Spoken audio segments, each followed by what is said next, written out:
പ്രൊമോറ്റ്. എല്ലാവരും റെഡിയല്ലേ? മടമ്പക്കാല് എല്ലാവരും ശ്രദ്ധിക്കുക.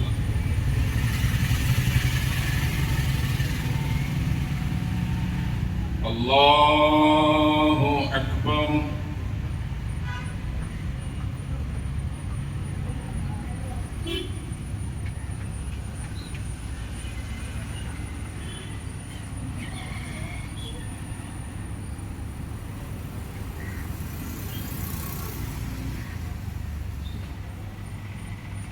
അല്ലാഹു അക്ബർ.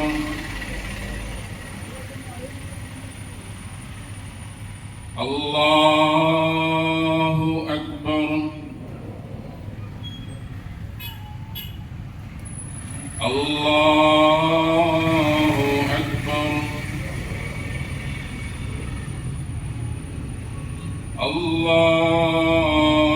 അക്ബർ.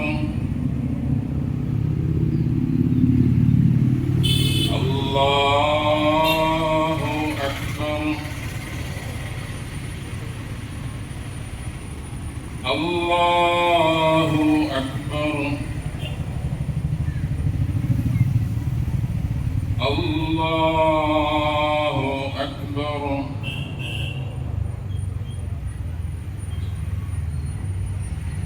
അൽഹംദുലില്ലാഹി റബ്ബിൽ ആലമീൻ അർറഹ്മാനിർ റഹീം മാലികി യൗമിദ്ദീൻ ഇയ്യാക നഅ്ബുദു വ ഇയ്യാക നസ്തഈൻ ഇഹ്ദിനസ് സിറാത്തൽ മുസ്തഖീം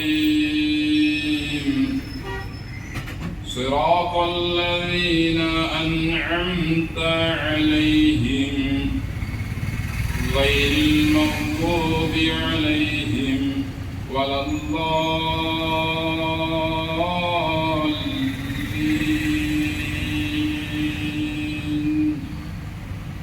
ആമീൻ.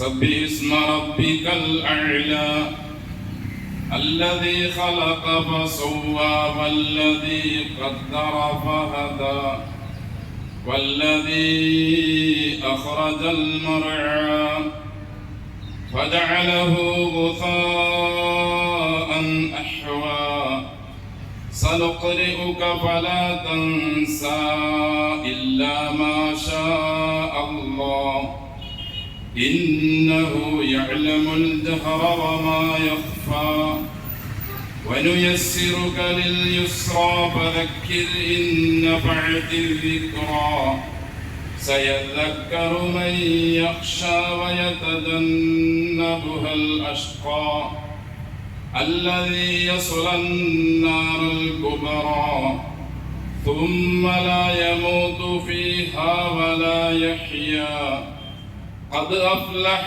من تزكى وذكر اسم ربه فصلى بل تؤثرون الحياة الدنيا والآخرة خير وأبقى إن هذا لفي الصحف الأولى صحف إبراهيم وموسى. الله أكبر.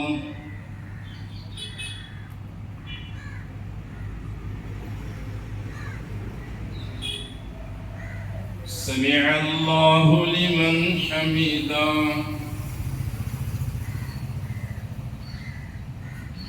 الله أكبر.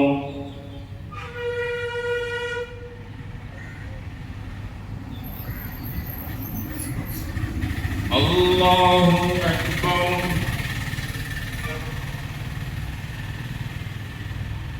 الله أكبر.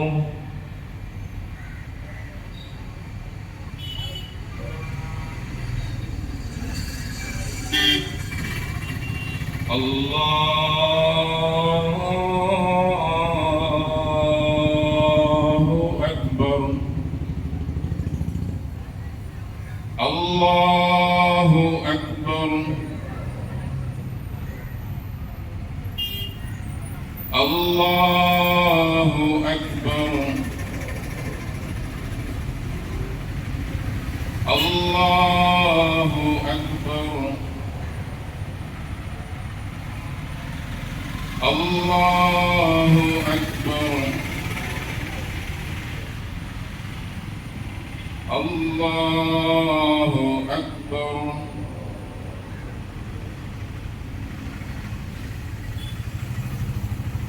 الحمد لله رب العالمين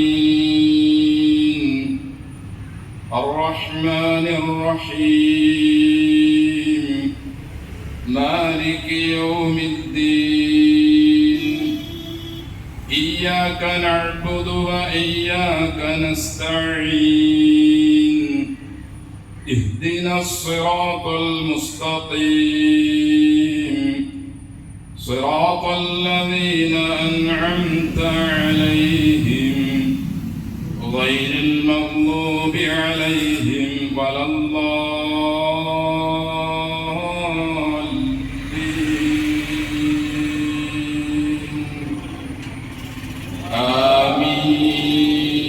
آمين.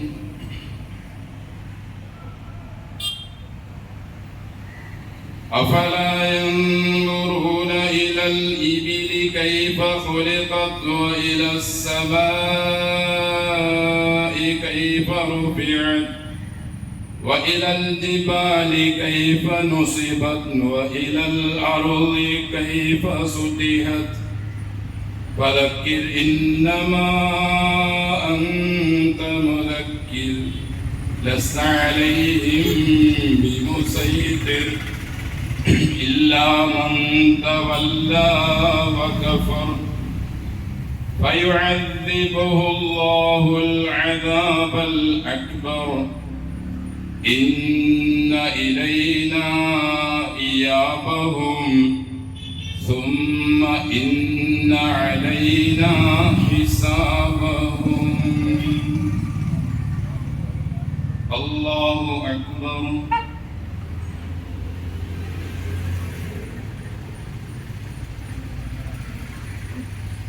سمع الله لمن حمده.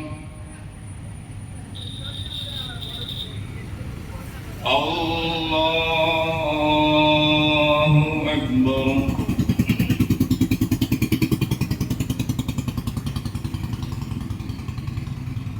الله أكبر. الله أكبر.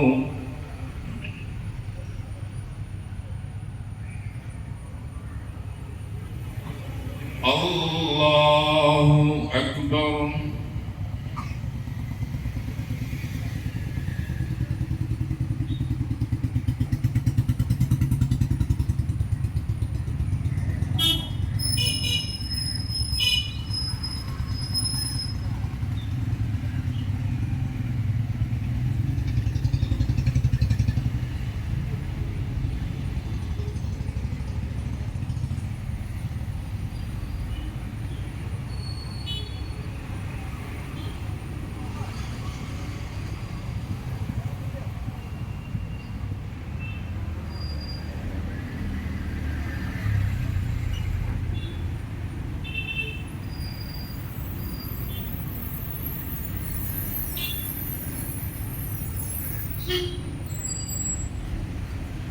السلام عليكم ورحمة الله.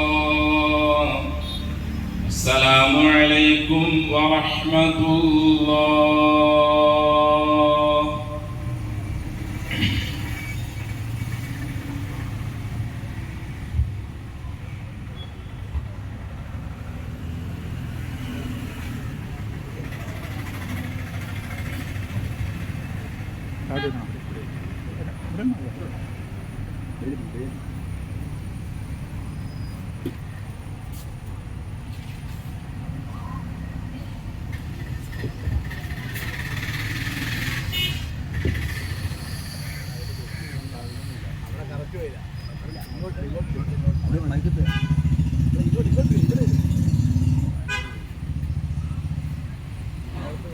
ഇത് വർക്കാവില്ലേ?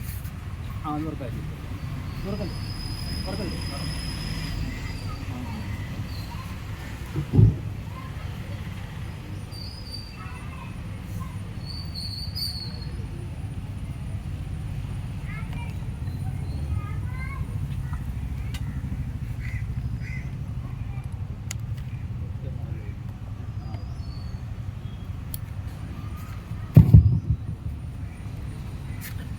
السلام عليكم ورحمة الله وبركاته. الحمد لله رب العالمين. الحمد لله نحمده ونستعينه ونستغفره ونستهديه ونؤمن به ونتوكل عليه ونعوذ بالله من شرور أنفسنا ومن سيئات أعمالنا. من يهده الله فلا مضل له ومن يضلل فلا هادي له ونشهد أن لا إله إلا الله وحده لا شريك له ونشهد أن محمدا عبده ورسوله أرسله بالهدى ودين الحق ليظهره على الدين كله ولو كره المشركون. اللهم صل على محمد وعلى آل محمد كما صليت على إبراهيم وعلى آل إبراهيم إنك حميد مجيد. اللهم بارك على محمد وعلى آل محمد كما باركت على إبراهيم وعلى آل إبراهيم إنك حميد مجيد. أيها الناس أوصيكم وإياي بتقوى الله. الله أكبر الله أكبر الله أكبر لا إله إلا الله والله أكبر الله أكبر ولله الحمد. الحمد لله. അള്ളാഹുവിൻ്റെ അളവറ്റ അനുഗ്രഹത്താൽ ഈ വർഷത്തെ ഈദുൽ അദ്ഹ, അതായത് മുസ്ലിങ്ങൾക്ക് ഇസ്ലാം നൽകിയ ആഘോഷത്തിൻ്റെ 2 ദിനങ്ങളിൽ ഒന്നാണ് ഈദുൽ അദ്ഹ. മറ്റേത് 2 മാസങ്ങൾക്ക് മുമ്പ് കഴിഞ്ഞുപോയ ഈദുൽ ഫിത്ർ. മദീനയിൽ എത്തിയ പ്രവാചകൻ സല്ലല്ലാഹു അലൈഹി വസല്ലമ മറ്റ് ദിവസങ്ങളിൽ ആളുകൾ ഈദ് പോലെ ആഘോഷിക്കുന്നത് കണ്ടപ്പോൾ എന്താണിതെന്ന് അവരോട് തിരക്കുകയും ഇത് ഞങ്ങളുടെ സന്തോഷത്തിൻ്റെ ദിനമാണെന്ന് അവർ പറഞ്ഞപ്പോൾ നബി അത് തിരുത്തിക്കൊണ്ടതല്ല. അള്ളാഹു നിങ്ങൾക്ക് ഇതിലും ഖൈറായ, നന്മയായ, പുണ്യമായ 2 സന്തോഷത്തിൻ്റെ ദിനങ്ങൾ നൽകിയിട്ടുണ്ടെന്നും ഒന്ന് ഈദുൽ അദ്ഹയും ഈദുൽ ഫിത്തറുമാണെന്ന് അള്ളാഹുവിൻ്റെ റസൂൽ സല്ലല്ലാഹു അലൈഹി വസല്ലം അവരെ പഠിപ്പിച്ചതായി നമുക്ക് കാണാൻ കഴിയും. അതുകൊണ്ട് മുസ്ലിങ്ങളെ സംബന്ധിച്ചിടത്തോളം ആഘോഷത്തിൻ്റെ, സന്തോഷത്തിൻ്റെ ദിവസങ്ങളാണ് ഈദുൽ അദ്ഹയും ഈദുൽ ഫിത്തറും. ഈ സന്തോഷം പ്രകടിപ്പിക്കുന്നതിന് ഇസ്ലാം ചില അതിർവരമ്പുകൾ നിശ്ചയിച്ചിട്ടുണ്ട്. അതിൻ്റെ ഉള്ളിൽ നിന്നുകൊണ്ട് ഇസ്ലാം പഠിപ്പിച്ച നിലയിലുള്ള സന്തോഷ പ്രകടനങ്ങളാണ് നാം നടത്തേണ്ടത്. അതിനപ്പുറത്തേക്കുള്ള അനിസ്ലാമികമായ സന്തോഷ പ്രകടനങ്ങളൊന്നും അള്ളാഹു സ്വീകരിക്കില്ലെന്ന് മാത്രമല്ല, അള്ളാഹുവിൻ്റെ ഭാഗത്തു നിന്ന് ഇഹപര ലോകത്തും നമുക്ക് അതിൻ്റെ ശിക്ഷകൾ ഏറ്റുവാങ്ങേണ്ടി വരും. ഇതൊക്കെ ആയിരിക്കാം പല നിലയിലെ നാമും നമ്മുടെ ചുറ്റുഭാഗത്തുള്ളവരും ലോകത്തുള്ള മുഴുവൻ മുസ്ലിങ്ങളും അനുഭവിച്ചു കൊണ്ടിരിക്കുന്ന പല നിലയിലുള്ള പീഡനങ്ങളും യാതനകളും പ്രയാസങ്ങളും പ്രതിസന്ധികളുമെല്ലാം. തികച്ചും കൃത്യമായ ഇസ്ലാമിക ജീവിതമാണ് നാം നയിക്കുന്നതെങ്കിൽ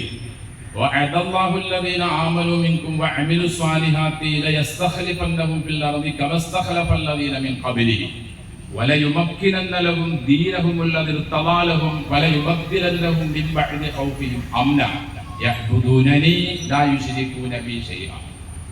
അള്ളാഹു സത്യവിശ്വാസികളായ ആളുകൾക്ക് അവൻ വാക്ക് കൊടുക്കുകയാണ്, അവൻ ഗ്യാരണ്ടി കൊടുക്കുകയാണ്, അവൻ ഉറപ്പ് കൊടുക്കുകയാണ്. ലയസ്തഖ്ലിഫന്നഹും ഫിൽ അർളി, നിങ്ങളെ ഭൂമിയിൽ അള്ളാഹുവിന്റെ പ്രതിനിധികളായി അള്ളാഹു നിയോഗിക്കാം എന്ന വിവരം. അള്ളാഹുവിന്റെ പ്രതിനിധികൾ തീർച്ചയായും സമാധാനത്തിലായിരിക്കും, സ്വാതന്ത്ര്യത്തിലായിരിക്കും, സന്തോഷത്തിലായിരിക്കും. അള്ളാഹുവിന്റെ പ്രാതിനിധ്യം നാം പല നിലയിൽ നമ്മുടെ ജീവിതത്തിൽ നിന്ന് വലിച്ചെറിയുമ്പോഴാണ് നമുക്ക് എല്ലാ നിലയിലുമുള്ള പ്രയാസങ്ങൾ, കഷ്ടപ്പാടുകൾ, അസ്വസ്ഥത, സ്വാതന്ത്ര്യമില്ലായ്മ ഒക്കെ അനുഭവപ്പെടുന്നത്. അതുകൊണ്ട് അള്ളാഹുവിന്റെ വാഗ്ദാനം അത് സത്യമാണെന്ന് മനസ്സിലാക്കുന്നതിനോടൊപ്പം തന്നെ അവൻ നമ്മോട് കൽപ്പിച്ചിട്ടുള്ള അവന്റെ ഹുദൂദാത്തുകളുടെ ഉള്ളിൽ നിന്നുകൊണ്ട് വേണം നമ്മുടെ ഈദാഘോഷവും മറ്റ് ഇതര ആഘോഷങ്ങളും നമ്മുടെ ജീവിതങ്ങളും എല്ലാം. അള്ളാഹു നമ്മെ എല്ലാം അനുഗ്രഹിക്കട്ടെ. അൽഹംദുലില്ലാഹ്, ഇതുവരെ അള്ളാഹുവിന്റെ അനുഗ്രഹത്താൽ വളരെ ഉന്നതമായ നിലയിൽ ഹജ്ജിന്റെ കർമ്മങ്ങളെല്ലാം പരിസമാപ്തിയിലേക്ക് എത്തിക്കൊണ്ടിരിക്കുകയാണ്. ഇന്ന് ജമറകളിലെല്ലാം ഉള്ള കല്ലേറുകൾക്ക് ശേഷം അള്ളാഹു പറഞ്ഞതുപോലെ തിരിച്ചു പോകാം. فمن تعجل في يومين فلا إثم عليه ومن تأخر فلا إثم عليه لمن اتقى. ദുൽഹിജ്ജ 10, 11, 12 ഈ 3 ദിവസങ്ങളിലെ ഏറ് കഴിഞ്ഞാൽ താല്പര്യമുള്ളവർക്ക്, പെട്ടെന്ന് പോകണമെന്ന് ആവശ്യമുള്ളവർക്ക് അവരവരുടെ നാടുകളിലേക്ക് ഹജ്ജിന്റെ കർമ്മങ്ങൾ, നുസുക്കുകൾ അവസാനിപ്പിച്ചുകൊണ്ട് മശാഇറുകളോട് വിട പറയാമെന്ന് അള്ളാഹു പറയുന്നു. 2 ദിവസം കഴിയുമ്പോൾ ഒരാള് പോകണമെന്ന് ഉണ്ടെങ്കിൽ അവന് പോകാം, പ്രശ്നമൊന്നുമില്ല. പക്ഷെ ജീവിതം ആ സകലം തഖ്വയിൽ അധിഷ്ഠിതമായിരിക്കണം. അള്ളാഹു ഹജ്ജിന്റെ കർമ്മങ്ങളെ അവസാനിപ്പിച്ചുകൊണ്ട് പറഞ്ഞതും ഇദാ ഖളൈതും മനാസിക്കക്കും ഫദ്കുറുല്ലാഹ്, നിങ്ങളുടെ ഹജ്ജ് കർമ്മങ്ങൾ അവസാനിപ്പിച്ചു കഴിഞ്ഞാലും പിന്നെയും നിങ്ങൾ അള്ളാഹുവിന്റെ സ്മരണയിലായിരിക്കണം നിങ്ങളുടെ ജീവിതം ആ സകലം. അള്ളാഹുവിന്റെ സ്മരണ എന്നതുകൊണ്ട് ഉദ്ദേശിക്കുന്നത് കുറെ സുബ്ഹാനല്ലാഹും അൽഹംദുലില്ലാഹും അല്ലാഹു അക്ബർ മാത്രം നാവ് കൊണ്ട് ഉരുവിടലല്ല, മറിച്ചത് നമ്മുടെ ജീവിതത്തിന്റെ എല്ലാ സന്ദർഭങ്ങളിലും അള്ളാഹുവിന്റെ സ്മരണയെ നിലനിർത്തല. നമ്മുടെ കുടുംബ ജീവിതത്തിലും, നമ്മുടെ രാഷ്ട്രീയ ജീവിതത്തിലും, നമ്മുടെ സാംസ്കാരിക ജീവിതത്തിലും, നമ്മുടെ കച്ചവട മേഖലകളിലും, നാം അയൽവാസികളോട് പെരുമാറുമ്പോഴും, നമ്മുടെ രാപ്പകലുകൾ എല്ലാ മേഖലകളിലും നാം അള്ളാഹുവിന്റെ സ്മരണ നിലനിർത്തുന്നവരാവുക. അതായത് അള്ളാഹുവിന്റെ കൽപ്പന അനുസരിച്ച് കൃത്യമായി വ്യക്തമായി ജീവിക്കുന്നവരായിരിക്കുക എന്നതാണ് ഹജ്ജ് കഴിഞ്ഞാലും നിങ്ങൾ അള്ളാഹുവിനെ ഓർക്കണം എന്നതുകൊണ്ട് ഉദ്ദേശിക്കുന്നത്. അതിൽ പെട്ടതാണ് സുബ്ഹാനല്ലാഹി അൽഹംദുലില്ലാഹി അല്ലാഹു അക്ബർ എന്നല്ലാതെ അതിൽ മാത്രം ഒതുക്കി ജീവിതം തനിക്ക് തോന്നിയതുപോലെ ആക്കാനല്ല അള്ളാഹു ആവശ്യപ്പെടുന്നത്. അതുകൊണ്ട് ഹജ്ജിലുള്ളവരും ഈദ് ആഘോഷിക്കുന്ന നാം എല്ലാവരും നമ്മുടെ ജീവിതത്തിൽ ഉണ്ടായിരിക്കേണ്ട വളരെ പ്രധാനപ്പെട്ട ഒരു കർമ്മമാണ്, ഒരു കാര്യമാണ് അള്ളാഹുവിനെ ഓർത്തുകൊണ്ടേയിരിക്കുക എന്നത്. അതിൽ വളരെ പ്രധാനപ്പെട്ടതാണ് അല്ലാഹു അക്ബർ, അല്ലാഹു അക്ബർ, അല്ലാഹു അക്ബർ. എന്താണ് ഈ വാക്കുകൊണ്ട് ഉദ്ദേശിക്കുന്നത്? അള്ളാഹുവാണ് മഹാൻ, അല്ലെങ്കിൽ അള്ളാഹുവാണ് ഉന്നതൻ, അല്ലെങ്കിൽ അള്ളാഹുവാണ് വലിയവൻ എന്ന് നമ്മുടെ നാവ് കൊണ്ട് പറഞ്ഞത് കൊണ്ട് എന്ത് നേട്ടമാണുള്ളത്? മറിച്ച് നാവ് കൊണ്ട് പറയുന്നതിനോടൊപ്പം തന്നെ അള്ളാഹുവിന്റെ കൽപ്പനകൾക്ക് വിരുദ്ധമായതൊന്നും എന്റെ ജീവിതത്തിൽ ഞാൻ ഒരിക്കലും ഇനി വർത്തിക്കില്ല എന്ന തീരുമാനം എടുത്തുകൊണ്ട് ഒരു പ്രാവശ്യം അവൻ അല്ലാഹു അക്ബർ എന്ന് പറഞ്ഞാൽ അതാണ് ഏറ്റവും ത്രാസിൽ കനം തൂങ്ങുന്ന തക്ബീർ. നാവുകൾ കൊണ്ട് അല്ലാഹു അക്ബർ, അല്ലാഹു അക്ബർ, അല്ലാഹു അക്ബർ വലില്ലാഹിൽ ഹംദ് എന്ന് പറയുകയും ശരീരം കൊണ്ട് അള്ളാഹുവിന്റെ മന്ത്രധ്വനികൾക്ക് വിരുദ്ധമായി, അതായത് സാമ്പത്തിക മേഖലയിലാണെങ്കിലും ഏത് മേഖലയിലും തനിക്ക് തോന്നിയതുപോലെ പലിശകളിലും ചൂതാട്ടത്തിലും പൂഴ്ത്തിവെപ്പിലും വഞ്ചന ചെയ്യുന്നതിലും കൈക്കൂലി വാങ്ങുന്നതിലും പലിശ കൊടുക്കുന്നതിലും വാങ്ങുന്നതിലും സൗകര്യം ചെയ്യുന്നവൻ ആയാൽ അവൻ അല്ലാഹു അക്ബർ എന്ന് പറയുന്നത് അള്ളാഹുവിനെ അവൻ നിസ്സാരപ്പെടുത്തല. അതുകൊണ്ട് നമ്മുടെ നാവ് കൊണ്ട് പറയുന്നത് ഹൃദയത്തിന്റെ ഉള്ളിലേക്ക് ആവാഹിച്ചുകൊണ്ടും അത് ഉൾക്കൊണ്ടുകൊണ്ടും ആയിരിക്കണം. അത് നമ്മുടെ അവയവങ്ങളിലൂടെ പുറത്തു വരികയും വേണം. അപ്പോഴാണ് ഒരു മുസ്ലിമായി തീരുന്നത്. ഇങ്ങനെയുള്ള മുസ്ലിമാണ് മറ്റു ആളുകൾക്ക് അവൻ ഒരു മാതൃകയും ഒരു ദാഴിയും ആയിത്തീരുന്നത്. ഈ നിലയിലുള്ള തക്ബീറുകൾ നാം ചൊല്ലുന്നവനായാൽ നമ്മുടെ ത്രാസിൽ ആ തക്ബീർ ധ്വനികൾ ഭാരമേറിയതും നമ്മെ അത് സ്വർഗത്തിലേക്ക് എത്തിക്കുന്നതുമായി തീരും. അള്ളാഹു അനുഗ്രഹിക്കട്ടെ. നമ്മുടെ ഓരോ ഇബാദത്തുകളും പൂർണ്ണമായും ഹജ്ജ് ഉംറയുടെ വിഷയം ചർച്ച ചെയ്തപ്പോൾ അള്ളാഹു പറഞ്ഞത് വാത്തിമുൽ ഹജ്ജ വൽ ഉംറത ലില്ലാഹ് എന്ന അള്ളാഹുവിന് വേണ്ടിയായിരിക്കുക.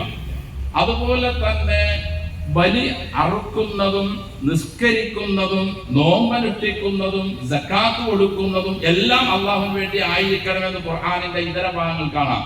ഇന്നാ അഅ്തൈനാക്കൽ കൗസർ, ഫസല്ലി ലിറബ്ബിക വൻഹർ ഇന്ന ശാനിയക ഹുവൽ അബ്തർ. നബിയെ തങ്ങൾക്ക് നാം ഒരുപാട് അനുഗ്രഹങ്ങൾ നൽകിയിട്ടുണ്ട്. അതുകൊണ്ട് തങ്ങൾ ചെയ്യേണ്ടത് എന്തായിരിക്കണം? ഫസല്ലി, തങ്ങൾ നിസ്കരിക്കണം. ലിറബ്ബിക, നിന്റെ റബ്ബിനു വേണ്ടി. ഒരു സ്ഥലത്ത് അല്ലാഹു പറഞ്ഞു നിസ്കരിക്കുന്നവർക്കാണ് ഭയങ്കര നഷ്ടം. ഫവൈലുൻ ലിൽ മുസല്ലി, നിസ്കരിക്കുന്നവർക്കാണ് മഹാകുഴപ്പം, അവർക്കാണ് വലിയ ശിക്ഷ. ഇവിടെ അല്ലാഹു പറഞ്ഞു നബിയെ തങ്ങൾ അല്ലാഹുവിന് വേണ്ടി നിസ്കരിക്കുന്നവനായി തീരണം. ഈ രണ്ട് നിസ്കാരവും തമ്മിൽ വ്യത്യാസമുണ്ട്. നാം അതിനെ വീക്ഷിക്കുമ്പോൾ ഒരേ രീതിയാണ് നാം കാണുന്നതെങ്കിലും അതിന്റെ ആത്മീയത രണ്ടും രണ്ട് തലത്തിലാണത്. ആ നിസ്കാരത്തെ പറ്റി അല്ലാഹു പറഞ്ഞത് സാഹൂൻ എന്ന, അശ്രദ്ധമായി നിസ്കരിക്കുന്നവൻ. എങ്ങനെയാണ് അശ്രദ്ധമായി നിസ്കരിക്കുക? പല വ്യാഖ്യാനങ്ങളും അതിനുണ്ട്. അച്ചടക്കമില്ലാതെ, ശാന്തതയില്ലാതെ, തോന്നിയതുപോലെയുള്ള നിസ്കാരം. അതോടൊപ്പം തന്നെ ശാന്തതയോടു കൂടിയും അച്ചടക്കത്തോടു കൂടിയും നിസ്കരിക്കുന്ന വ്യക്തി തന്നെ ആ വ്യക്തിയെ നിസ്കാരം നീച നികൃഷ്ട കാര്യങ്ങളിൽ നിന്നും തടയുന്നതായാൽ ഫസല്ലി ലിറബ്ബിക വൻഹർ വവൈലുൻ ലിൽ മുസല്ലീൻ എന്നത് നേരെ ഇങ്ങോട്ട് മാറും. തങ്ങളുടെ റബ്ബിന് വേണ്ടിയായിരിക്കുക. അഖീമിസ് സ്വലാത്ത ലിദിക്രി എന്നതോടൊപ്പം അല്ലാഹു പറഞ്ഞത് ഇന്ന സ്വലാത്ത തൻഹാ അനിൽ ഫഹ്ശാഇ വൽ മുൻകർ. ഈ നിസ്കാരത്തെയാണ് എന്റെ മക്കളിൽ ഉണ്ടാകണമെന്ന് 4500 വർഷങ്ങൾക്കപ്പുറം ഖലീലുല്ലാഹി ഇബ്രാഹിം നബി അലൈഹി സ്വലാത്തു വസ്സലാമിന്റെ പ്രാർത്ഥനയിലുമുള്ളത്. റബ്ബി ജഅൽനി മുഖീമസ്സലാ വമിൻ ദുർരിയതി റബ്ബനാ വതഖബ്ബൽ ദുആ. എന്തെങ്കിലും ഒരു ചേഷ്ടയോ അല്ലെങ്കിൽ ഒരു കോപ്രായങ്ങളോ അല്ലെങ്കിൽ ഒരു കോലംകെട്ടോ ചെയ്യുന്നതിന് വേണ്ടിയല്ല. അങ്ങനെയുള്ള നിസ്കാരമല്ല പ്രവാചകന്മാർ ഉദ്ദേശിച്ചത്. അവരെല്ലാം നിസ്കരിച്ചതും സമുദായത്തോട് അവർ കൽപ്പിച്ചതും മനുഷ്യരെ സമൂലമായി മാറ്റിയെടുക്കുന്ന നിസ്കാരമാണ്. അതുകൊണ്ടാണ് പ്രാരംഭമായി ഒദു ചെയ്യണമെന്ന് പറഞ്ഞത്. ഒദുവിന്റെ നേട്ടം എന്താ? ഒരു ചെറിയ കാര്യമല്ല ഒദു. നാം ഉദ്ദേശിക്കുമ്പോൾ, നാം കാണുമ്പോൾ നമ്മുടെ മുഖം കഴുകുന്നു, കൈ കഴുകുന്നു, തല തടകുന്നു, ചെവി തടകുന്നു, കാല് കഴുകുന്നു, ഇത്രേ ഉള്ളൂ ഒദു. അല്ല, മറിച്ച് ഒദുവിന്റെ ഉള്ളിൽ ഒരു ആന്തരിക തലമുണ്ട്. എന്താണത്? അവൻ അള്ളാഹുവിന്റെ പ്രീതിക്ക് നിസ്കരിക്കുന്നതിന് വേണ്ടി അവൻ ഈ അവയവങ്ങളെ കഴുകുമ്പോൾ, റസൂല് പറയുന്നു സല്ലല്ലാഹു അലൈഹി വസല്ലം, മുഖം കഴുകുമ്പോഴും കൈകൾ കഴുകുമ്പോഴും കാലുകൾ കഴുകുമ്പോഴും തല തടകുമ്പോഴും ചെവി തടകുമ്പോഴും എല്ലാം അവന്റെ ആ അവയവങ്ങൾ കൊണ്ട് അവൻ ചെയ്തതും നോക്കിയതും കേട്ടതും പറഞ്ഞതും നടന്നുപോയതുമായ മുഴുവൻ പാപങ്ങളും ആ വെള്ളത്തോടൊപ്പം അത് ഉതിർന്ന് കഴുകി പോകുമെന്ന അള്ളാഹുവിന്റെ റസൂൽ പറഞ്ഞു. അങ്ങനെ കഴുകി കളഞ്ഞുകൊണ്ടാണ് മസ്ജിദിലേക്ക് അള്ളാഹുവാണ് എന്റെ ഉടമസ്ഥൻ, അള്ളാഹുവിന്റെ കൽപ്പന അനുസരിച്ച് ഞാൻ ജീവിക്കൂ എന്ന പ്രതിജ്ഞ ചെയ്തുകൊണ്ട് തക്ബീർ 2 കൈകളും ഖിബലയിലേക്ക് ഉയർത്തി അവൻ അല്ലാഹു അക്ബർ എന്ന് പറയുന്നത്. ഈ നിലയിലുള്ള നിസ്കാരമാണെങ്കിൽ മാത്രമേ സഹോദരങ്ങളെ നാം ഇന്നിപ്പോൾ അനുഭവിക്കുന്ന, നാം എന്ന് പറയുമ്പോൾ ഈരാറ്റുപേട്ടയിലുള്ള നാം മാത്രമല്ല, ലോകത്തിന്റെ മുഴുവൻ ഭാഗങ്ങളിലും മുസ്ലിങ്ങളായ നാം ഇന്ന് അനുഭവിച്ചു കൊണ്ടിരിക്കുന്ന വ്യത്യസ്തങ്ങളായ പീഡനങ്ങളിൽ നിന്നും അസ്വസ്ഥതകളിൽ നിന്നും നമ്മെ രക്ഷപ്പെടുത്താൻ നമ്മുടെ നിസ്കാരവും നമ്മുടെ മറ്റ് ഇബാദത്തുകളും പൂർണ്ണമായും മതിയായതാണ്.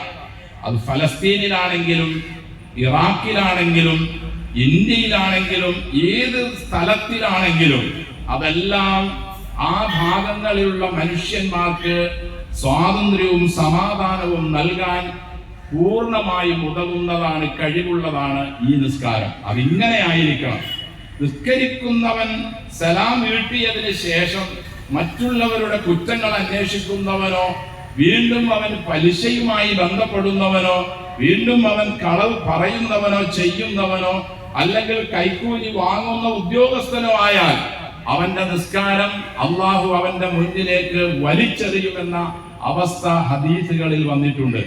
അതുകൊണ്ട് പ്രവാചകന്മാർ പ്രാർത്ഥിച്ച ആ നിസ്കാരം, അള്ളാഹു എന്നെയും എന്റെ മക്കളെയും നിസ്കാരക്കാരാക്കണമേ എന്നാവശ്യപ്പെട്ട ആ നിസ്കാരം നിർവഹിക്കുന്നവരാവുക. നിസ്കാരം കഴിഞ്ഞാൽ പിന്നീടുള്ളത് സക്കാത്ത. അത് മനുഷ്യരുമായി ബന്ധപ്പെട്ടതാണ്. അവകളെല്ലാം മനുഷ്യന്മാർക്ക് ചെയ്യേണ്ട ബാധ്യതകൾ, കടപ്പാടുകൾ, കടമകൾ. സാമ്പത്തികമായി പൂർണ്ണമായി നാം വീടുന്നവരായി മാറണം. എങ്കിലേ നമ്മുടെ ഭക്ഷണവും നമ്മുടെ വസ്ത്രവും നമ്മുടെ ആഹാരവും നമ്മുടെ വാഹനവും നമ്മുടെ വീടും ശുദ്ധമായതാവുകയുള്ളൂ. സക്കാത്ത് കൊടുക്കാത്ത മനുഷ്യൻ ആണ് ഒരു വീട് പണിയുന്നത്, അല്ലെങ്കിൽ ഒരു വാഹനം വാങ്ങുന്നത്, അല്ലെങ്കിൽ അവൻ ഭാര്യ മക്കൾക്ക് ഭക്ഷണം കൊടുക്കുന്നതെങ്കിൽ അവന്റെ സഹോദരൻ അർഹതപ്പെട്ട സമ്പത്ത് അവൻ ധിക്കാരപൂർവം അവൻ കൊടുക്കാതെ ഇവർക്ക് അവൻ ഭക്ഷണം കൊടുക്കുന്നു. ആ മക്കളും ഭാര്യയും നാളെ അള്ളാഹുവിന്റെ മുമ്പിൽ പറയും, അള്ളാഹു ഞങ്ങൾക്കറിയില്ലായിരുന്നു നന്മ ഏത് തിന്മ ഏത് എന്ന്, ഹലാൽ ഏത് ഹറാം ഏതെന്ന് ഞങ്ങൾക്ക് അറിയില്ലായിരുന്നു. ഇദ്ദേഹമാണ് ഞങ്ങളെ ഇതിലേക്കെല്ലാം നയിച്ചത്, ഞങ്ങൾക്ക് ഈ ഭക്ഷണം നൽകിയത്. അള്ളാഹുവേ, അവനെ നീ പിടികൂടണമേ എന്ന് ഭർത്താവിനെതിരിൽ പിതാവിനെതിരിൽ നാളെ അവർ സാക്ഷി നിൽക്കുമെന്ന് ഖുർആനിലും ഹദീസിലും നമുക്ക് കാണാൻ കഴിയും. അതുകൊണ്ട് ആ കാര്യങ്ങളിൽ കൃത്യത പുലർത്തിക്കൊണ്ടുള്ള കൃത്യമായ സക്കാത്ത്, അതുപോലെ തന്നെ വർഷത്തിൽ ഒരിക്കൽ വരുന്ന റമദാൻ, അത് നമുക്ക് പരിചയമാണെന്ന് റസൂൽ പഠിപ്പിച്ചു. കൂടാതെ നമ്മെ സ്വർഗത്തിലേക്ക് കൈപിടിച്ചു കൊണ്ടുപോകാൻ ഖുർആനും റമദാനും വരുമെന്നും ഹദീസുകളിൽ കാണാം.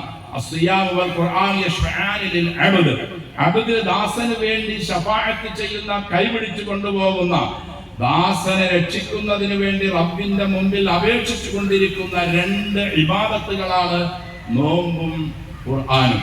അതുകൊണ്ട് ഖുർആനിനെ കൈവിടാതെ നോമ്പ് കൃത്യമായി അനുഷ്ഠിച്ചാൽ തീർച്ചയായും നമുക്ക് രക്ഷപ്പെടാൻ കഴിയും നമ്മുടെ അമാലുകൾ കൊണ്ട് തന്നെ.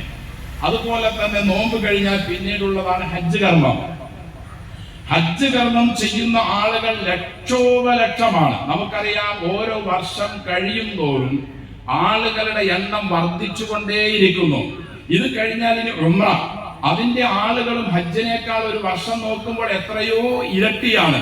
പക്ഷേ ഉംറ കൊണ്ടും ഹജ്ജ് കൊണ്ടും ഉദ്ദേശിക്കുന്ന ലക്ഷ്യം പൂർത്തീകരിക്കാൻ കഴിയാത്ത നിലയിലുള്ള ചില ചടങ്ങുകളാണ് ഹാജിമാരും ഉംറക്കാരും നിർവഹിച്ചുകൊണ്ടേയിരിക്കുന്നത്. ശൈത്താൻ എന്ന് പ്രവാചകൻ സല്ലല്ലാഹു അലൈഹി വസല്ലം പഠിപ്പിച്ച ജമറാത്തുകളിലുള്ള കടല അല്ലെങ്കിൽ പയർ പോലെയുള്ള കല്ലുകൾ കൊണ്ടുള്ള അല്ലാഹു അക്ബർ പറഞ്ഞുള്ള ഏറ്, തന്റെ മുഴുവൻ ഇച്ഛകളും ഞാൻ ഇങ്ങോട്ട് വലിച്ചെറിഞ്ഞു എന്നും ഇനി ഞാൻ ഇച്ഛകൾക്ക് കീഴ്പ്പെട്ട് ജീവിക്കില്ലെന്ന് പ്രതിജ്ഞയോടുകൂടിയാണ് അല്ലാഹു അക്ബർ എന്ന കല്ലെറിയുന്നത്. ആ കല്ലെറിയുന്നതിനോടൊപ്പം തന്നെ പിശാചിനെയും അവൻ കുഴിച്ചു മൂടുകയാണ്. മനുഷ്യനെ വഴിതെറ്റിക്കാൻ രാപകലുകൾ വ്യത്യാസമില്ലാതെ ശ്രമിച്ചുകൊണ്ടിരിക്കുന്ന പിശാചിനെതിരെയുള്ള കഠിനമായ സമരവും കൂടിയാണ് ജമറാത്തുകളിലുള്ള ഏറുകൾ ഓരോന്നും. എറിഞ്ഞ് തിരിച്ചു വരുന്ന ഹാജി വീണ്ടും തിന്മകളിൽ അവൻ ഏർപ്പെടുന്നുവെങ്കിൽ അവന്റെ ഹജ്ജ് അള്ളാഹുവിന് വേണ്ടി ആയില്ല, അവന്റെ ഉംറയും അള്ളാഹുവിന് വേണ്ടി ആയില്ല. അവന്റെ ബലിയറുക്കൽ അള്ളാഹുവിന്റെ അടുക്കൽ വലിയ പുണ്യമുള്ള കാര്യമാണ് ഇസ്ലാമിലെ ബലി. അത് ഉദ്ഹിയയാണെങ്കിലും അഖീഖയാണെങ്കിലും ഫിദിയയാണെങ്കിലും തമത്തുആയ നിലയിൽ ഹജ്ജ് ചെയ്തവന്റെ ബലിയാണെങ്കിലും സുന്നത്തായ മറ്റ് ഏത് ബലികളാണെങ്കിലും അള്ളാഹുവിന്റെ അടുക്കൽ പുണ്യമുള്ളതാണ്. അവിടെ ബലി അർപ്പിക്കുന്ന അല്ലെങ്കിൽ ഇവിടെ ബലി അറുക്കുന്ന നാം ഇതുകൊണ്ട് ലക്ഷ്യം വെക്കുന്നത് അള്ളാഹുവിന്റെ പ്രീതി മാത്രമാണെന്ന് ഖുർആനിലുണ്ട്, ആയിരിക്കണമെന്നുണ്ട്.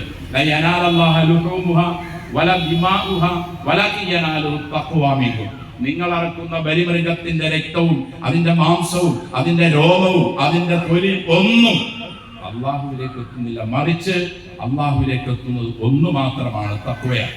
അപ്പൊ ബലി അറുക്കുന്ന നാം ഖലീലുല്ലാഹി ഇബ്രാഹിം നബി അലൈഹി സ്വലാത്തു വസ്സലാമിന്റെ ആ മില്ലത്ത് തുടർന്നുകൊണ്ട് പുത്രബലിക്ക് തയ്യാറായ അദ്ദേഹത്തെ അതിൽ നിന്നും രക്ഷപ്പെടുത്തി.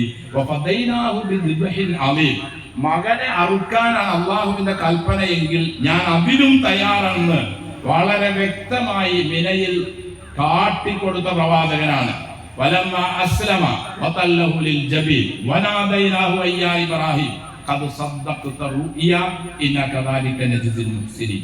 അത് പറഞ്ഞുകൊണ്ട് അല്ലാഹു പറയുകയാണ്, ഇന്ന ഹാദാ ലഹുവൽ ബലാഉൽ മുബീൻ. കഠിനമായ ഒരു പരീക്ഷണമായിരുന്നു ഖലീലിനെ നാം പരീക്ഷിച്ചത്. സ്വന്തം മകനെ, ഏതു മകനെ, വർഷങ്ങളോളമുള്ള നിരന്തര പ്രാർത്ഥനകൾക്ക് ശേഷം അല്ലാഹു നൽകിയ പൊന്നോമന മകനെ, ആ മകനെ ബലിയറുക്കണമെന്ന് അള്ളാഹുവിന്റെ കൽപ്പന വന്നപ്പോൾ അദ്ദേഹം അത് ഉൾക്കൊള്ളാൻ തയ്യാറായി, അദ്ദേഹം അതിന് റെഡിയായി. പക്ഷേ അദ്ദേഹത്തെ അള്ളാഹു അതിൽ രക്ഷപ്പെടുത്തിക്കൊണ്ട് ആടിനെ നൽകി. ആ സുന്നത്ത് ഇന്നും അത് പ്രാവർത്തികമാക്കിക്കൊണ്ട് ഇന്നും നാം ചെയ്യുന്നു. അതും ഇതും തമ്മിലുള്ള വ്യത്യാസം എന്താ? അദ്ദേഹം നേരെ മകനെ അറുക്കാനാണ് എല്ലാ സജ്ജീകരണങ്ങളും ചെയ്തതും തയ്യാറായതും അതിനു വേണ്ടി കുനിഞ്ഞതും കത്തിവെച്ചതും. അള്ളാഹു അദ്ദേഹത്തെ അതിൽ നിന്ന് രക്ഷപ്പെടുത്തിക്കൊണ്ട് അദ്ദേഹത്തിന് ഒരാടിനെ നൽകി. ഈ ചര്യം നാം തുടരുകയാണ്. ഈ ചര്യം നാം തുടരുമ്പോൾ എല്ലാം അള്ളാഹുവിന് സമർപ്പിച്ച ഖലീലിന്റെ അതേ വിശ്വാസവും അതേ പ്രവൃത്തിയും അതേ ഈമാനും അതേ തഖ്വയും നമ്മിലേക്കും വരണം. നാം ഒരു ബലിമൃഗത്തെ അറുക്കുമ്പോൾ ഇത് അള്ളാഹുവിന് വേണ്ടിയാണ്, അള്ളാഹു എന്നോട് പറഞ്ഞാൽ ഞാൻ എന്തും അനുസരിക്കാൻ തയ്യാറാണ്, രക്തം ചിന്തണ്ടി വന്നാൽ പോലും ഞാൻ അതിന് തയ്യാറാണ് എന്ന് സർവാത്മന അംഗീകരിച്ചുകൊണ്ട് അവൻ ബലിയറുക്കുകയാണ്. ബലിയറുത്തതിന്റെ ആ മാംസം നാം കഴിക്കുന്നു. അള്ളാഹുവിലേക്ക് അതിന്റെ ലക്ഷ്യം, അതിന്റെ നെയ്യത്ത് ഉയർന്നു പോകുന്നു. സഹോദരങ്ങളെ, ബലിക്ക് ശേഷം വീണ്ടും നമ്മുടെ ജീവിതം പഴയ അതേ ലേബൽ ജീവിതമാണെങ്കിൽ എന്താണ് ബലി കൊണ്ട് നമുക്ക് കരസ്ഥമാകുന്നത്? സിറാത്തിലൂടെ സുഗമമായി സഞ്ചരിക്കണമെങ്കിൽ ബലിമൃഗം നിങ്ങൾക്ക് പറ്റിയതാണെന്ന് പ്രവാചകൻ പഠിപ്പിച്ച ആ ഒരു മാർഗത്തിലേക്ക് നമുക്കെത്താൻ, ബലിമൃഗം നാം ഖബറിൽ നിന്നും എഴുന്നേൽക്കുമ്പോൾ നമ്മുടെ അടുത്ത് റെഡിയായി നിൽക്കാൻ അതിന് പര്യാപ്തമാണോ നമ്മുടെ ബലിക്ക് ശേഷമുള്ള നമ്മുടെ ജീവിതം? നാം നോക്കുക, ശ്രദ്ധിക്കുക. അള്ളാഹു അനുഗ്രഹിക്കട്ടെ. അതുപോലെ തന്നെ എല്ലാവിധ തെറ്റുകുറ്റങ്ങളിൽ നിന്നും എല്ലാവിധ അനിസ്ലാമിക വിശ്വാസങ്ങളിൽ നിന്നും പ്രവർത്തികളിൽ നിന്നും നാം രക്ഷപ്പെട്ടവരാവുക. ഈ പ്രാവശ്യത്തെ അവിടുത്തെ അറഫയുടെ ഖുതുബയിൽ മാഹിർ മുഅയ്ക്കിലിയുടെ വളരെ പ്രധാനപ്പെട്ട അടിസ്ഥാന പോയിന്റായി അദ്ദേഹം പറഞ്ഞത് തൗഹീദ എന്നല്ല, ഹജ്ജ് മുഴുവനും തൗഹീദ എന്നല്ല, ഇസ്ലാമിലെ ഓരോ കർമ്മങ്ങളും തൗഹീദ. അല്ലാഹു അക്ബർ പറഞ്ഞുകൊണ്ടാണ് അവർ തവാഫ് ആരംഭിക്കേണ്ടത്. അല്ലാഹു അക്ബർ പറഞ്ഞുകൊണ്ടാണ് സഫാ മർവയിലെ സഅി ആരംഭിക്കേണ്ടത്. അല്ലാഹു അക്ബറും തൗഹീദും പറഞ്ഞുകൊണ്ടാണ് അറഫയിലെ നൃത്തം, മുസ്ദലിഫയിലെ രാമാർക്കല്, ജമറാത്തുകളിലെ ഓരോ ഏറും ബിസ്മില്ലാഹി അല്ലാഹു അക്ബർ പറഞ്ഞുകൊണ്ടാണ് ബലി അറുക്കേണ്ടത്. ഇത് കൃത്യമായി പഠിപ്പിക്കപ്പെട്ട ഇസ്ലാമിന്റെ അനുയായികൾ എന്ന് വാദിക്കുന്ന നാം തന്നെ നമ്മുടെ പല കാര്യങ്ങളിലും ഓരോ വിഷയങ്ങൾ വരുമ്പോഴും നമ്മിൽ നിന്നും ജീവിച്ച് മൺമറഞ്ഞ് മരണപ്പെട്ടു പോയവരെ നാം ഇടയാളന്മാരാക്കുകയും അവരോട് നാം നമ്മുടെ സങ്കടങ്ങളും നമ്മുടെ വിഷമങ്ങളും നമ്മുടെ ആവശ്യങ്ങളും നിവർത്തി കിട്ടാൻ പറയുന്ന അവസ്ഥ ബഹുഭൂരിഭാഗം മുസ്ലിങ്ങളിൽ ലോകം ആസകലമുണ്ട്. എന്റെ സഹോദരങ്ങളെ, ഇന്നിപ്പോൾ ഇന്ത്യയിലുള്ള മുസ്ലിങ്ങൾ എത്രയാ? കോടിക്കണക്കിന് 10-20 കോടിയോളം മുസ്ലിങ്ങൾ ഇന്ത്യയിൽ തന്നെയുണ്ട്. അപ്പൊ ലോകമാസകലം എത്ര കോടിക്കണക്കിന് മുസ്ലിങ്ങളുണ്ട്? ഇവരെല്ലാവരും തന്നെ, അല്ലെങ്കിൽ ബഹുഭൂരിഭാഗവും അല്ലാഹു അക്ബർ പറയുന്നവരും ബിസ്മില്ല പറയുന്നവരും കുറെയൊക്കെ നിസ്കരിക്കുന്നവരുമാണ്. എന്നിട്ടും എന്തേ ആകാശത്തിന്റെ കവാടം നമുക്ക് അനുകൂലമായി ഫലസ്തീനിലും നമ്മുടെ നാട്ടിലും ഒന്നും തുറന്നു തരാത്തത്? നാം പറയും നാം ഇപ്പൊ ചെറിയൊരു സമാധാനത്തിലെത്തിയാൽ, പൂർണ്ണമായിട്ടില്ലല്ലോ, അല്ലാഹു അത് പൂർണ്ണമാക്കി തരട്ടെ. നമ്മുടെ ഫലസ്തീനിലെ സഹോദരങ്ങൾ കട്ടപ്പെടുകയാണ്, അവർ പ്രയാസത്തിലാണ്, അവർക്ക് താമസിക്കാൻ ഭവനങ്ങളില്ല, ഭക്ഷണം കഴിക്കാൻ, വെള്ളം കുടിക്കാൻ ഒന്നും അവർക്കില്ല, പട്ടിണിയിലാണ്. നാം ഇന്ന് ബലിയറുത്ത് മൃഗത്തിന്റെ മാംസം നാം കഴിക്കുന്നു. അവർ എത്രയോ നാളുകളായി, ദിവസങ്ങളായി കഷ്ടപ്പാടിലും വിഷമത്തിലുമായി കഴിയുന്നു. അള്ളാഹു അവർക്ക് സമാധാനം കൊടുക്കട്ടെ. അവരിലും നമ്മിലും വന്നു പോയിട്ടുള്ള ഏത് തിന്മയാണോ, അല്ലെങ്കിൽ ഏതെല്ലാം തിന്മകൾ മുഖേനയാണോ നമ്മെയും അവരെയും അള്ളാഹു പരീക്ഷിച്ചു കൊണ്ടിരിക്കുന്നത്, അതെല്ലാം അള്ളാഹു പൂർണ്ണമായി മാപ്പ് നൽകി അവർക്കും നമുക്കും പൂർണ്ണമായി ഇസ്ലാമിക അന്തരീക്ഷത്തിലേക്കും ഇസ്ലാമിക ചട്ടക്കൂടിലേക്കും മടങ്ങി വരാനും അള്ളാഹു അവർക്കും നമുക്കുമൊക്കെ തൗഫീഖ് നൽകി അനുഗ്രഹിക്കട്ടെ. ഞാൻ നിർത്തുകയാണ്. നമുക്കെല്ലാവർക്കും ബലിയുമായി ബന്ധപ്പെട്ട കാര്യങ്ങളിലേക്ക് തിരിയേണ്ടതുണ്ട്. നമ്മുടെ എല്ലാ പ്രവർത്തനങ്ങളും ഇങ്ങനെ വർഷത്തിൽ ഒരിക്കൽ ഒരു ഈദ്ഗാഹ്, അല്ലെങ്കിൽ 2 പ്രാവശ്യം ഒരു ഈദ്ഗാഹ്, റമദാൻ വരുമ്പോൾ കുറച്ച് സമയം പള്ളിയിൽ ഒന്ന് കൂടി, അല്ലെങ്കിൽ വേറെ ഏതെങ്കിലും കാര്യങ്ങൾക്ക് എവിടെയെങ്കിലും ഒന്ന് കൂടി സംസാരിച്ചത് കൊണ്ടൊന്നും കാര്യമില്ല സഹോദരങ്ങളെ. ജീവിതത്തെ സമൂലമായി നാം മാറ്റി തീർക്കണം. സ്വഹാബികളെ നബി അങ്ങനെ മാറ്റി തീർത്തപ്പോഴാണ് നമ്മുടെ അത്രയും സമ്പത്തുള്ളവരോ, നമ്മുടെ അത്രയും വാഹനമുള്ളവരോ, നമ്മുടെ അത്രയും ആധുനിക സൗകര്യങ്ങളോ ഉള്ളവരൊന്നും ആയിരുന്നില്ല. അവർ പട്ടിണി പാവങ്ങളായിരുന്നു. കുറച്ച് ആളുകൾ മാത്രമാണ് അവരിൽ എന്തെങ്കിലും കഞ്ഞി കുടിക്കാൻ വകയുള്ളവർ അവരിൽ ഉണ്ടായിരുന്നത്. പക്ഷേ അവരെ അള്ളാഹു ഉന്നതമായ നിലയിൽ ഉയർത്തുകയും അവരെ സംബന്ധിച്ച് റളിയല്ലാഹു അൻഹും വറദു എന്ന് പറയുകയും ചെയ്തത് അവരവരുടെ ജീവിതത്തെ പൂർണ്ണമായും ജാഹിലിയത്തിൽ നിന്നും ഇസ്ലാമിലേക്ക്, പ്രകാശത്തിലേക്ക്, ഇരുളിൽ നിന്നും വെളിച്ചത്തിലേക്ക് കൊണ്ടുവന്നതിന്റെ കാരണം കൊണ്ടാണ്. അതുകൊണ്ട് ഈ നിലയിലുള്ള സമൂലമായ മാറ്റം നാം എല്ലാവരും മാറിയേ പറ്റൂ. അള്ളാഹു നമ്മെ അനുഗ്രഹിക്കട്ടെ. അത് മനസ്സിലാക്കാനും അത് പഠിക്കാനും തഖ്വയോടെ ജീവിക്കാനും അള്ളാഹു നമുക്കെല്ലാം തൗഫീഖ് നൽകി അനുഗ്രഹിക്കട്ടെ. ഇവിടെ ഫലസ്തീനിലും ഇതര ലോകത്തിന്റെ ഭാഗങ്ങളിലുള്ള എല്ലാ മുസ്ലിങ്ങൾക്കും അള്ളാഹു സമാധാനവും സന്തോഷവും സ്വസ്ഥതയും നൽകട്ടെ. തഖ്വയോടെ ജീവിക്കാൻ, നല്ല മുസ്ലിങ്ങളായി ജീവിച്ച് നല്ല മുസ്ലിങ്ങളായി മരിച്ച് മുസ്ലിങ്ങളോടൊപ്പം സ്വർഗത്തിൽ പ്രവേശിക്കാൻ അള്ളാഹു അവരെയും നമ്മയും അനുഗ്രഹിക്കട്ടെ. ഒന്ന് രണ്ട് കാര്യം ഉണർത്താനുണ്ട് ഇൻഷാ അല്ലാഹ്. ഇവിടെ ഈദ് സദക്ക എന്ന പേരിൽ ISMന്റെ ഒരു ബക്കറ്റ് കളക്ഷൻ നടക്കുന്നുണ്ട്. അതിലേക്കുള്ള സംഭാവന നൽകണം. പിന്നെ ഈ സംരംഭം ഇവിടെ തുടങ്ങിയതിന് കുറച്ച് പൈസയുടെ ആവശ്യമുണ്ട്. എല്ലാവരും നല്ല നിലയിലുള്ള സംഭാവനകൾ ഭാരവാഹിയുടെ ബക്കറ്റിലുമൊക്കെ ഇടുക എന്ന് പറഞ്ഞുകൊണ്ട് അള്ളാഹു സുബ്ഹാനഹു വ തആല നമ്മുടെ ഈ കൂട്ടായ്മ സ്വീകരിക്കുകയും തുടർന്ന് നമ്മുടെ ജീവിതത്തെ എല്ലാ നിലയിലും അള്ളാഹുവിന് വേണ്ടിയും പ്രവാചകൻ സല്ലല്ലാഹു അലൈഹി വസല്ലമയുടെ മുബാറക്കായ ചര്യയിലൂടെ ആക്കി തീർക്കാൻ നമുക്കൊക്കെ അള്ളാഹു തൗഫീഖ് നൽകി അനുഗ്രഹിക്കട്ടെ. അല്ലാഹു അക്ബർ, അല്ലാഹു അക്ബർ, അല്ലാഹു അക്ബർ, ലാ ഇലാഹ ഇല്ലല്ലാഹു അല്ലാഹു അക്ബർ, അല്ലാഹു അക്ബർ, വലില്ലാഹിൽ ഹംദ്. തഖബ്ബലല്ലാഹു മിന്നാ വമിൻകും സ്വാലിഹൽ അഅമാൽ. അസ്സലാമു അലൈക്കും വറഹ്മത്തുള്ളാഹി വബറകാതുഹു. അസ്സലാമു അലൈക്കും. അൽഹംദുലില്ലാഹ്, നമ്മൾ നിസ്കാരം കഴിഞ്ഞു. ഇനി നമ്മൾ ഉളുഹിയത്താണ്. ഉളുഹിയത്ത് വടക്കേടത്തെ കരീം സാഹിബിന്റെ വീട് സമീപത്താണ് നടക്കുന്നത്. മുഴുവൻ പ്രവർത്തകരും അവിടെ എത്തിച്ചേരണം. ഈദ്ഗാഹിൽ ഉളുഹിയത്തിൽ പങ്കെടുക്കണം.